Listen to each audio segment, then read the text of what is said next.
o Grupo Espírita Amadeu Ferretti apresenta o estudo sobre o Evangelho segundo o Espiritismo.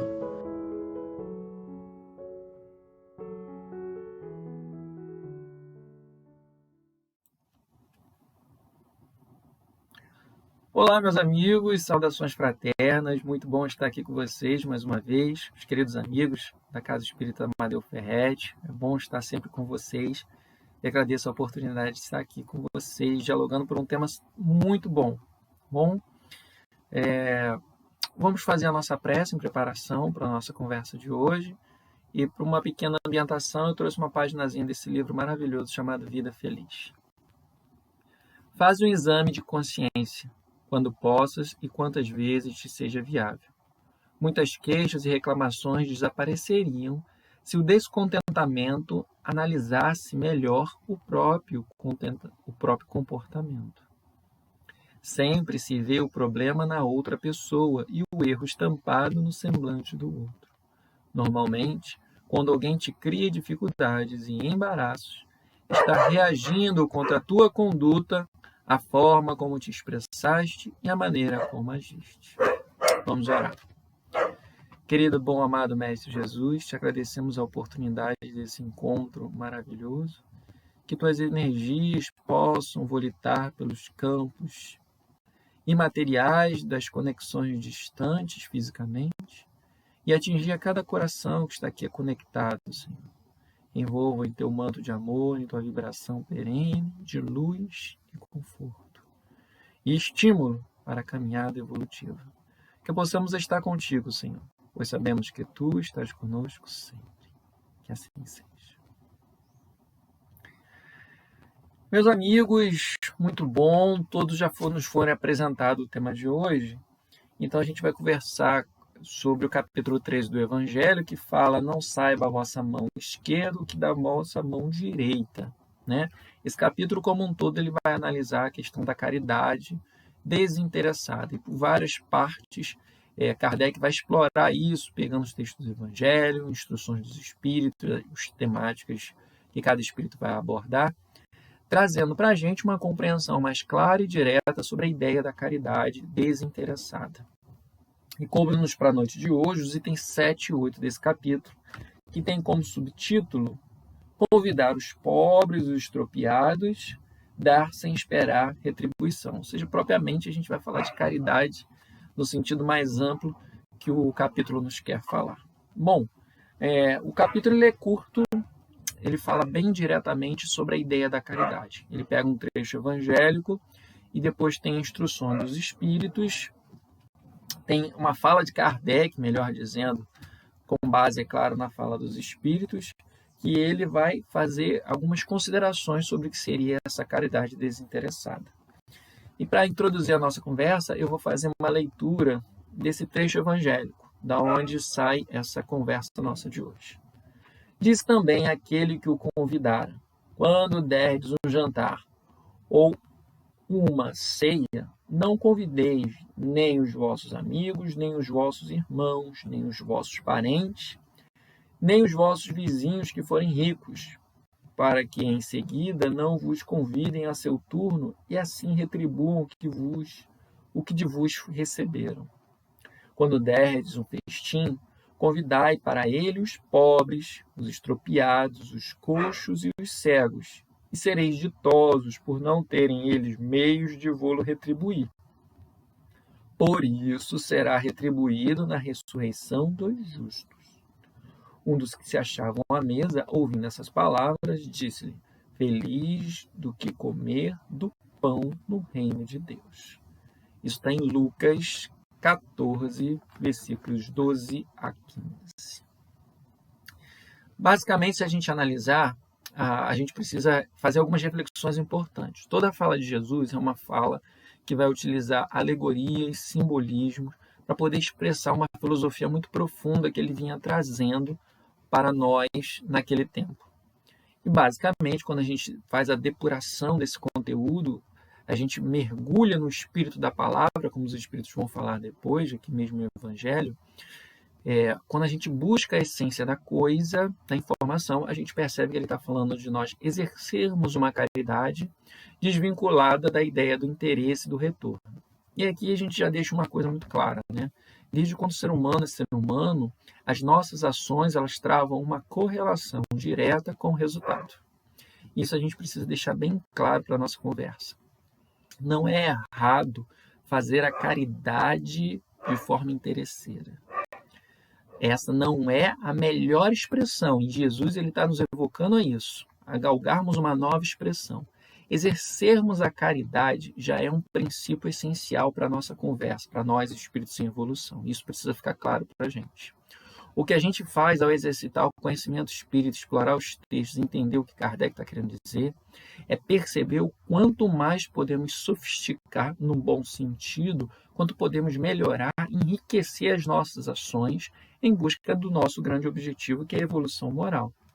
E nesse caminho, nessa ideia, a proposta é que nós comecemos a exercer uma caridade que esteja desvinculada do seu interesse, do seu retorno. E esses interesses vão estar mais variados, dos mais diferentes tipos. E para isso a gente precisa fazer algumas considerações. É que a gente vai partir um pouco as nossas ideias para no final a gente conseguir juntar todas elas. Primeiro a gente precisa entender o que de fato é caridade. De uma forma bem objetiva e clara para a nossa conversa, a ideia de caridade está ligada a uma ação benfazeja que dedicamos ao outro. Essa ação que nós externamos. É a essência é a vitalidade de uma perspectiva cristã. Sermos caridosos é implicarmos as nossas ações benfazejas para o outro. E para isso a gente precisa considerar dois fatores. Quem é o outro e o que é bem. Porque se nós começarmos a fazer algumas análises, algumas considerações ou até mesmo algumas ponderações sobre esses conceitos com outras pessoas, em conversas das mais variadas, vamos perceber e notar que a compreensão do que é caridade, do que é bem, ela vai ganhar nos maiores sentidos, as maiores variedades. E para isso a gente precisa fazer algumas considerações que são importantes. Se a ação de caridade é benfazeja, ela significa que a nossa ação ela vai estar pautada em produzir um bem ao outro. E essa essência da coisa, da compreensão do bem, para nós espíritas, está muito bem clara que é tudo aquilo que está ligado com as leis da natureza, as leis de Deus. Esse princípio vai conseguir ressaltar para a gente que há uma consonância nas diferentes ações para as diferentes pessoas.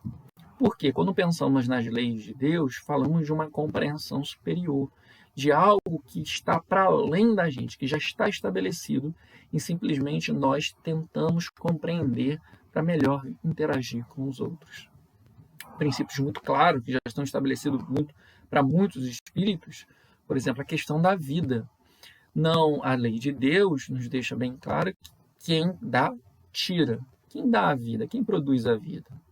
Quem produz a vida é somente Deus. Deus que oportuniza a vida para a gente. Então, só o mesmo pode nos retirar a vida. E a vida que nós estamos falando aqui é no sentido de habitar o corpo carnal, estar encarnado. Porque a vida essencial espírita ela é perene. A gente transita para além do sepulcro e continuamos perenemente vivos. Mas no estado de reencarnado, é Deus que nos oportuniza e só Ele que pode nos tirar.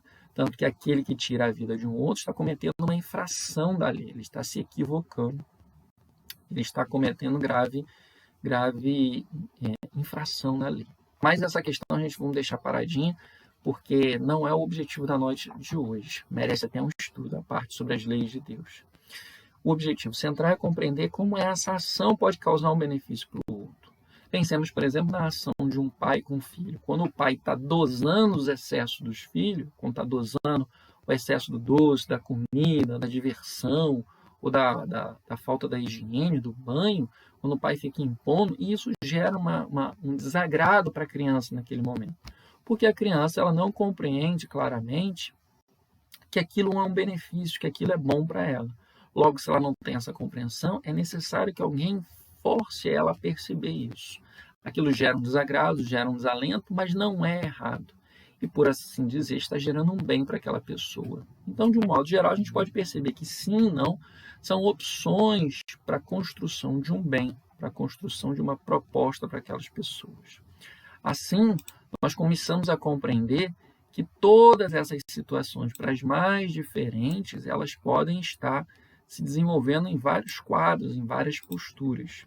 Para essa construção essencial, a gente percebe que a caridade ela tem duas grandes modalidades, a caridade material e a caridade moral. Muitas das vezes elas caminham juntas. Mas para fins didáticos, vamos compreender elas separadas. A caridade moral é quando eu utilizo a materialidade, os bens materiais que me cercam, e faço com que ele possa produzir ao outro que está carente deste bem um bem para essa pessoa. E a caridade moral é quando eu utilizo das condições imateriais para produzir um bem para outro, que é ligado à paciência, à tolerância, ao amor, ao carinho, à generosidade, que está ligado essencialmente à produção, à doação de bens. Então, de um modo geral, a gente consegue compreender que toda essa magnitude da caridade, ela tem como finalidade produzir o bem no outro. Mas e a parte do desinteresse? Como que a gente pode compreender essa relação do interesse na nossa condição? Interesse deve ser compreendido como algo que motiva, ou seja, interesse é aquilo que me atrai. Então, muitas das vezes, para eu conseguir algo na minha vida, eu percebo que eu devo executar uma ação para ter esse retorno para eu conquistar essa coisa. Quando eu estou executando essa ação, estou olhando para esse algo que está além como resultado, isso significa interesse. Ou seja, eu estou praticando uma ação para que aquela ação ali que eu estou desejando possa ser executada. E aqui a gente precisa fazer algumas considerações, porque eu já vi das mais diferentes ponderações sobre a questão do interesse, e é algo muito rico. Tá? Vamos lá. A primeira indagação que existe é a pessoa fala assim, poxa, mas eu pratico interesse, o meu interesse é um interesse sublime, superior. Eu desejo que a pessoa se recupere, que ela esteja bem, que ela consiga sanar a sua dor, o seu conflito, a sua carência. E é por isso que lá no início a gente falou que a caridade interessada não é errada. Porque aí há um interesse que a gente pode chamar de interesse nobre. O que é um interesse nobre? É um interesse em que a pessoa está produzindo algo e esse interesse, mesmo assim, tem uma relativa desconexão com o retorno particular. Ora, se o meu interesse está sendo motivado para que aquela pessoa se recupere, que aquilo se gera frutos para aquela pessoa, é nobre, é edificante. Contudo, Jesus está aprofundando, está fazendo com que a gente perceba algo que está para além da questão do interesse, que o interesse ele carrega algumas implicações e algumas sutilezas que podem fazer com que a gente caia em algumas ciladas e que comumente a gente cai em algumas ciladas. As primeiras e mais claras é que esse interesse ele pode ser, na nossa perspectiva ainda de espírito inferior, com um domínio sobre a compreensão das leis da natureza, do bem, do melhor, do sadio, ainda deturpadas, a gente pode perceber que esse interesse ele pode estar camuflando algo que realmente está nos motivando. E que muitas das vezes isso que está sendo camuflado é algo que a gente não quer perceber, que a gente não quer ver. E essencialmente o Livro dos Espíritos nos coloca isso muito claro. Que as duas grandes chagas da humanidade é o orgulho e o egoísmo. Quando a pessoa está praticando a caridade, de certo o egoísmo é algo que não está tão latente ali, mas pode estar ali. E isso é interessante de analisar. Com relação ao orgulho, ele é tão tênue, tão permeador em nossas ações, que muitas das vezes ele está por trás até dessas ações benfazejas. Às vezes, esse objetivo de querer que o outro esteja bem, que o outro consiga aquilo, ele está sendo camuflador de um orgulho de clarear para si de que eu consegui fazer o outro chegar naquilo que ele queria. Eu fiz essa ação, eu transformei fulano. E a gente percebe que isso é muito sutil e pode exacerbar o nosso ego. E isso pode fazer com que a nossa ação, que inicialmente é benfazeja, nobre e edificante, possa não gerar o bem necessário para a gente. Que a edificação do bem, ela é uma via de mão dupla. Quando nós construímos para o outro, construímos para nós também. Essa edificação precisa ser muito bem pensada. E quando a gente foca nesse retorno, mesmo que sendo classificado como nobre, a gente pode cair nessas ciladas e nesses perigos que são muito complexos. Quando se evoca a ação desinteressada, é que a gente está fazendo uma reestruturação dessa organização mental das nossas ações. O que a gente está fazendo?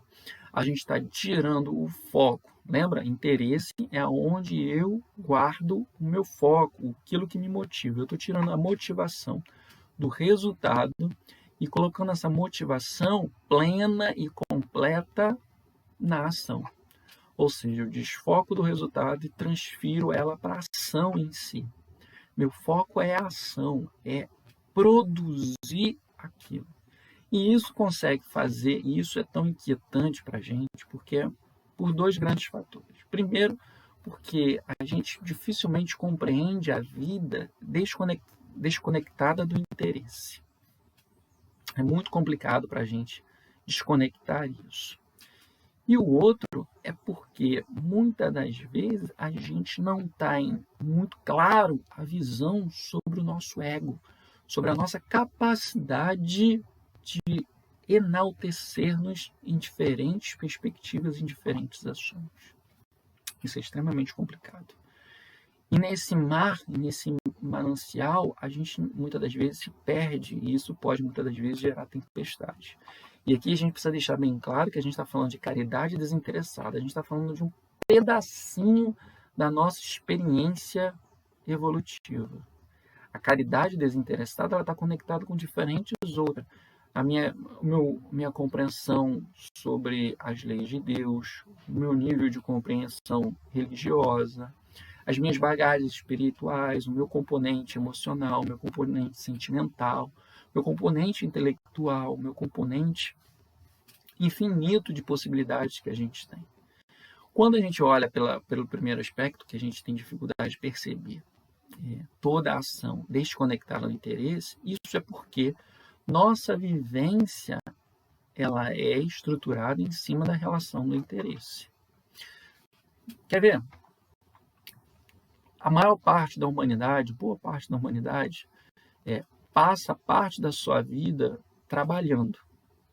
O que é o trabalho? É alguém que vai exercer uma ação para que ela possa aquisicionar o dinheiro, né, que vai se tornar um meio para ela poder satisfazer as suas necessidades, seus bens e seu modo de viver, a sua estrutura de vida e aquilo que essa pessoa acha melhor. Bom, o próprio trabalho ele já demonstra interesse. Meu interesse não está focado no trabalho, não é exercer a ação. Meu interesse, eu estou naquele lugar porque aquele lugar vai me produzir um salário. Por isso que as pessoas mudam de emprego, porque elas vão conseguir outros meios que vão lhe dar melhores condições. Isso a gente pode perceber muito claramente. Quando o serviço ele não gera o salário, ele é um serviço voluntário. E a gente pode fazer um simples teste. Alguém aqui continuaria no seu trabalho se esse trabalho não lhe gerasse o salário, não lhe desse o dinheiro necessário para suprir as nossas necessidades? É claro que não. O nosso foco está naquela ação, o nosso interesse, o que nos motiva a permanecer naquele trabalho é o dinheiro que ele nos dá. E essa motivação, esse interesse, ele permeia a nossa vida. A gente permanece em relações, a gente busca ter filhos, a gente busca não ter filhos, a gente busca trabalhar com determinado tipo de coisa ou seguir determinada religião, porque isso vai atender necessidades. Então eu faço essas práticas para que elas possam gerar retornos para aquilo que eu desejo. Ou seja, eu tenho um jogo de interesses em todas as dimensões da minha vida. tudo que eu pratico, tudo que eu desenvolvo é sempre focado em conseguir retornos para mim. E a nossa experiência evolutiva ela é pautada nisso. O ser humano, no seu processo evolutivo, ele foi descobrindo que se ele executasse ações, ele ganharia outras ações. Então ele percebe que se ele protegesse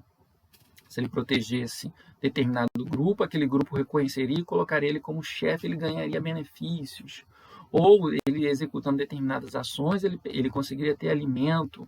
Ou ele mantendo determinadas condições, ele conseguiria permanecer vivo por mais tempo. Isso foi passando para as diferentes gerações, desde o ser humano primitivo, chegando até o ser humano moderno que temos hoje. A gente percebe que nossas ações são calcificadas nesse jogo do interesse. Por isso a nossa dificuldade de entender essa perspectiva que Jesus nos traz, porque ela é completamente superior à nossa experiência. Então, uma das nossas dicas para que a gente possa desenvolver a caridade desinteressada é exercitarmos o desinteresse não um desinteresse desmotivador, não é no aspecto motivador, mas um desinteresse de transferência das nossas ações para o nosso objeto, para a nossa experiência objetiva. Se é do meu trabalho, que eu possa depositar as minhas ações no foco do trabalho. E a gente percebe que isso aí causaria uma revolução tremenda, porque nisso implicaria nas pessoas a pensarem qual seria o melhor trabalho para mim, onde eu posso trabalhar de forma tranquila, e vale essa reflexão. Porque isso precisa mover-nos internamente, precisa fazer uma transformação interior. E muitas das vezes a gente se acomoda em estruturas, em patamares que não nos estimulam a sermos pessoas melhores, nos criam inúmeras dificuldades. Mas a gente precisa perceber que a vida, ela como um todo, não só quando a gente está dentro da religião ou praticando as coisas que a gente aprende na religião, mas assim, a vida como um todo, ela é uma proposta exaustiva e incansável para a nossa transformação. Pensar a caridade talvez evoque a gente pensar melhor sobre a vida, como a gente pode viver de forma melhor. E essa caridade desinteressada é quando eu foco na minha ação. Como é essa experiência de focar na ação? Focar na ação é entender a ação por si só, é desconectar do resultado e deixar o resultado como uma consequência natural. Porque quando a gente foca nos resultados, muitas das vezes a gente cria expectativas que não são atendidas, isso gera desmotivação. Porque muitas das vezes a gente espera que gere um determinado resultado e aquilo não gera. Quando as pessoas chegaram na nossa casa espírita, a gente atendeu, falou, deu conselhos e a gente achou que a pessoa ia se demover daquela situação e passam-se os anos e a gente observa a pessoa incrustada naquele mesmo quadro quando ela bateu a primeira vez na nossa porta. Quando a gente foca na ação, a gente está entendendo que a gente não consegue transformar a vida do outro. A gente entende que a gente consegue transformar somente a nossa vida, que a gente é senhor das nossas ações e que a transformação do outro é um papel do outro, ao qual eu também só estou ali como um contribuinte. A escolha em sair de uma situação penosa ou entrar em um outro quadro de estrutura social, ela depende exclusivamente daquela pessoa. Nós estamos ali como um estímulo, como um ofertador de boas opções, de melhores condições para aquela pessoa. E é aí que vai começar, a gente desenvolve a caridade desinteressada. A gente vai focando cada vez mais nas ações, a gente percebe que os Espíritos vão falar para a gente aqui no Evangelho justamente sobre isso, né? É eu me dedicar à ação do outro, o bem pelo bem, que é extremamente difícil para a gente. Tanto que mais recentemente a gente percebeu a invocação do estímulo positivo, né? Do interesse superior, do interesse sublime. Foca no interesse do bem-estar da pessoa, não que ela volte para te agradecer, ou que ela te devolva aquilo, ou que ela retribua a caridade que você fez, que retribua para a gente. que é um trabalho que é um meio do caminho para a gente chegar a essa caridade desinteressada, que é o foco na ação. Mas a gente acredita piamente que essa transformação para a caridade desinteressada, que é bem delicada, ela exige toda uma transformação do nosso comportamento de vida, que é extremamente difícil na sociedade de hoje. A gente vive numa sociedade baseada na troca, em que eu oferto e fulano me dá um retorno.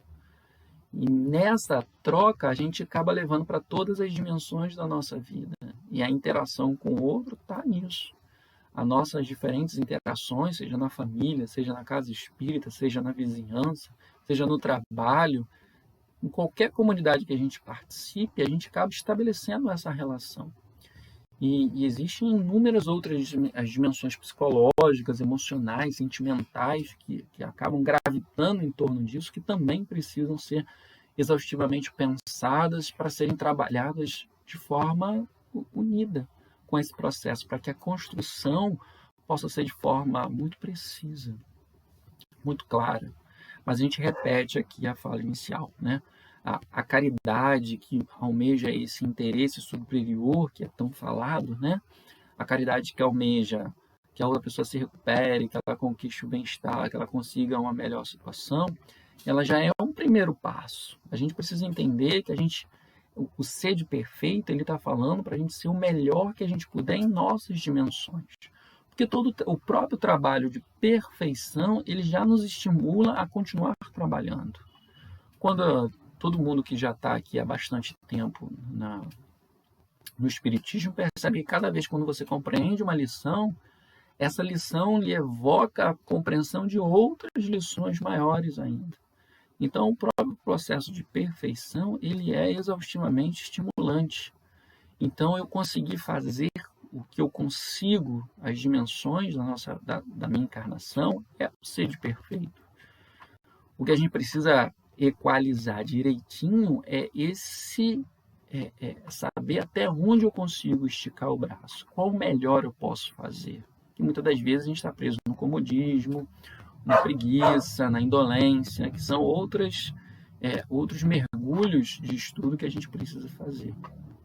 Porque a própria caridade ela exige da gente um movimento de sair de um estado e entrar num novo estado, né? Porque muitas das vezes a gente fica inquietado com isso, gera uma angústia, um mal-estar, e já vi muitos irmãos desistirem do trabalho da casa espírita justamente por esse afastamento. Interessante a gente perceber e se propor a essa conexão, fazendo justamente uma análise do que a gente pode ser melhor cada dia, de uma forma saudável, equilibrada, sem a autocobrança, a autoexigência, para que isso não possa se tornar algo punitivo, algo pesado para a gente. Então, de um modo geral, a nossa temática de hoje gira em torno da ação caritativa desinteressada. A gente percebeu que a caridade ela é ação benfazeja que se desdobra em podem ser material ou ação moral, e que essa ação benfazeja ela está pautada nas leis de Deus, porque fazer o bem está em consonância com as leis de Deus, então exige a gente estar pesquisando, buscando aprender o que é as leis de Deus pelo Espiritismo. E a gente percebeu que essa caridade ela é mais superior quando ela é desinteressada, e que esse desinteresse é tirarmos o foco da consequência da nossa ação e focarmos na nossa ação, fazendo com que essa ação, as nossas forças, a nossa atenção esteja concentrada naquele momento, naquela ação de doar ao outro, percebendo que a transformação da vida do outro é uma consequência das ações e das escolhas do outro, que somente o outro é capaz. E quando a gente foca nas ações, a gente está focando dentro dos nossos limites de ação, que é simplesmente aquilo que eu posso fazer. Então, dentro disso, a gente percebe que Jesus é o máximo exemplo, que se doou a vida para vir até nós, estarmos aqui exemplificando muito bem, e de forma primorosa, e de forma tão rica que até hoje a gente se debruça sobre os estudos sobre a vida de Jesus, com um aprendizado constante. A gente agradece pela oportunidade amiga, fraterna de estarmos aqui, mesmo que virtual, com essa essa distante proximidade em que a gente conseguiu, mas a gente deseja muito que a casa continue nos seus trabalhos de amor, de caridade, de foco, de estudo, que é essencial para a gente guiar as nossas ações. A gente deseja que Jesus continue abençoando a todos, que possa gerar uma proposta cada vez melhor para a comunidade a qual ela está inserida. A gente pede, essencialmente, a Deus que continue abençoando a todos, né? Vamos orar? Agradecer a Deus pela oportunidade. Querido, bom, amado Mestre Jesus, só temos a te agradecer pela oportunidade do diálogo construtivo, inspirado na tua vida. Que possamos seguir em paz, inspirado no teu amor, hoje, agora e sempre. Que assim seja. Um abraço fraterno a todos, que Jesus nos abençoe sempre. Fiquem com Deus. Convidamos a todos para assistirem à nossa próxima palestra. Aguardamos vocês!